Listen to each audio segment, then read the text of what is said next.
Hey there friends, I told you it wouldn't be long until I would return. I hope y'all have been doing well. Thank you so much. I am doing my best, like I said, to get back with all of y'all. I am absolutely reading all your comments and loving them. My name is Jessie. For those of you who are brand new here, welcome to our homestead in the Ozarks. It's been particularly busy around here.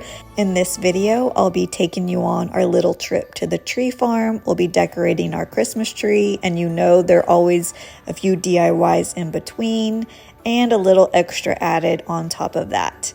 If you missed my previous videos leading up to this point, I'd highly recommend you checking those out. And it helps me out more than you know if you would subscribe, like, and leave a comment if you have anything you'd like to share. If you'd like to meet me on my other accounts, Ozarkdwellers, that's Ozarks with an S.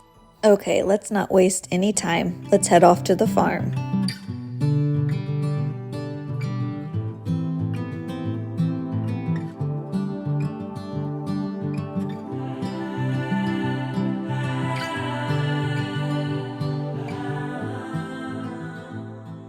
One of the first things that comes to mind when thinking of Christmas time is this tree farm. We absolutely love this place. It happens to be where our favorite pumpkin patch is located as well. So this property is just full of memories for us. On all normal occasions, we would rummage the land, pick out our favorite tree, grab us a dolly and a saw and go to town. Unfortunately for us, this year we weren't so lucky. When growing Christmas trees, it's usually an 8 to 10 year cycle. This year happened to be an in-between season, which meant a lot of the Christmas trees were not fully grown, or at least as large as we would like them to be. Fortunately, on occasions such as these, they do have a pre-cut section that is full of trees that are plenty big. So there we went. Normally the weather is almost too cold to bear, but on this day it happened to be very mild, so we took it upon ourselves to get the dogs walking for the day.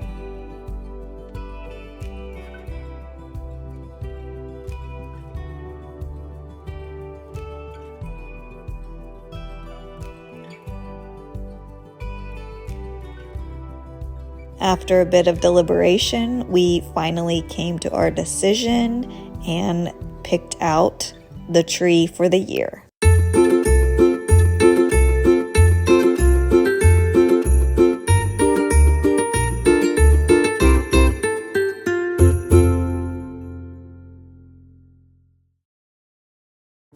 I like to do 2 layers of lights. For my first layer, I like to really tuck it deep inside of the tree, and for the second layer, I place them about midway out. This creates depth and also ensures that the strings of the lights are not the first thing that you see when you look at the tree.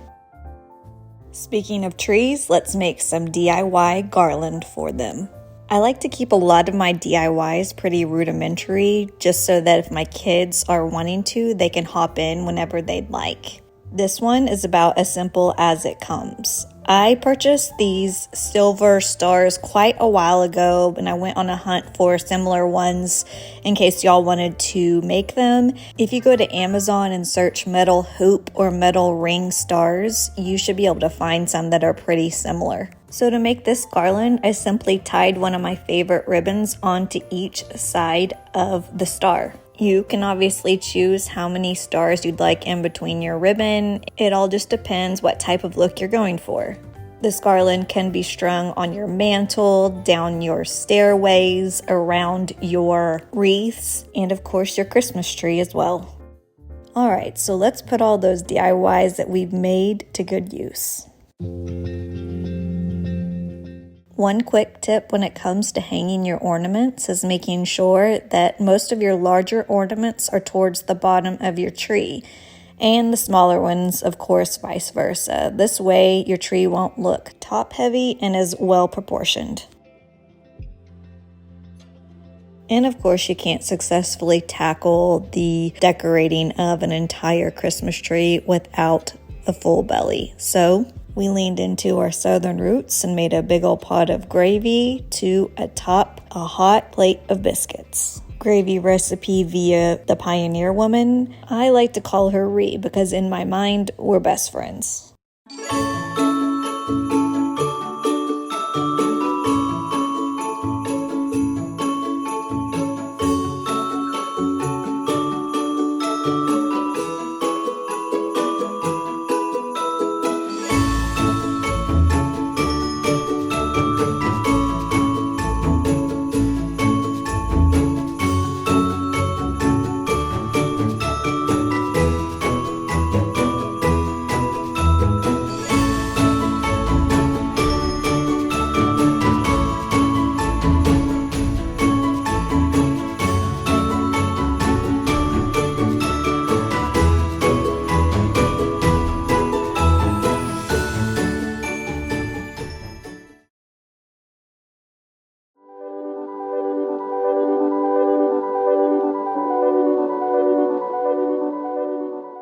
So lately I've been inspired by all those wintry window drawings, and I thought, why can't we put that inside of our home? So, I purchased a glass chalk pen and went to town. I wanted to do a simple display of wreaths. Perfect circles are definitely not my forte, so I made my way into the kitchen, found a few items that were the right size and shape that I was looking for, and went to work. These doors are rarely closed, so Fern was quite confused. I love slow creative projects like these where I can just sit and listen to my favorite music or podcast and just kind of zone out.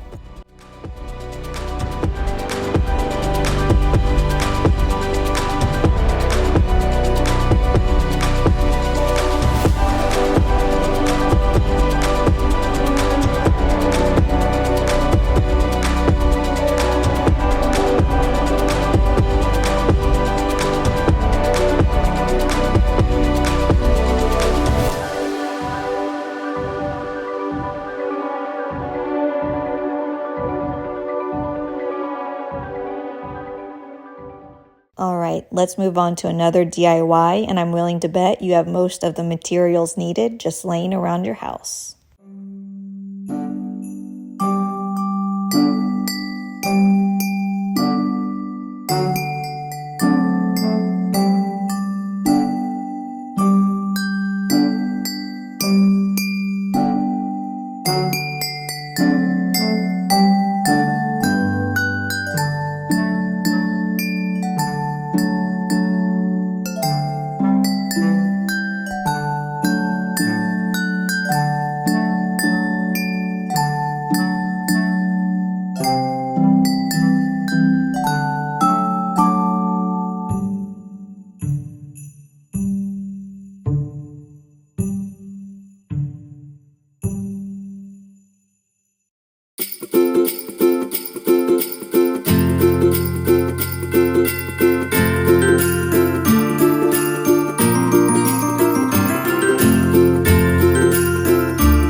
So for this next little project, I don't know if you'd even referred to it as a DIY. Bells are so popular. They've been around for a while now, but I think this year they're making themselves known even more. Sometimes they come individually, sometimes they come in little sets already strung on some sort of twine. This little tip just involves either replacing that twine or adding new, more substantial ribbon that correlates with your decor, turns what would be a normal everyday bell or set of bells into a really beautiful display. You can add as many or few as you like. This can be hung on your doors, on your mantles, inside of wreaths, you name it. It would just be a really beautiful addition.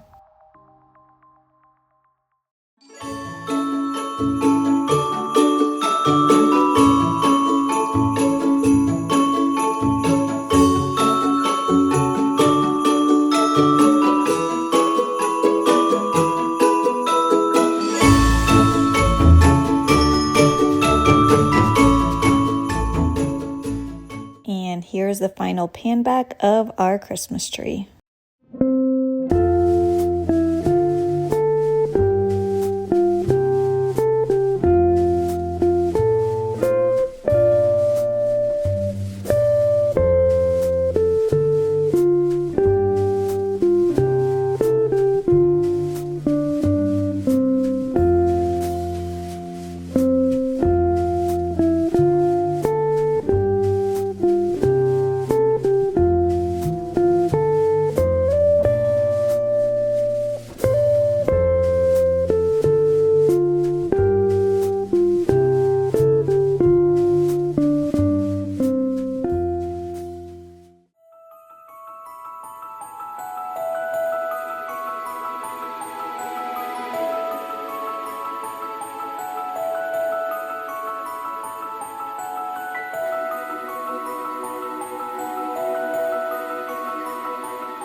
We've got so much more planned in our upcoming videos. I so appreciate y'all, and I am so grateful to have you spending your holiday season with us.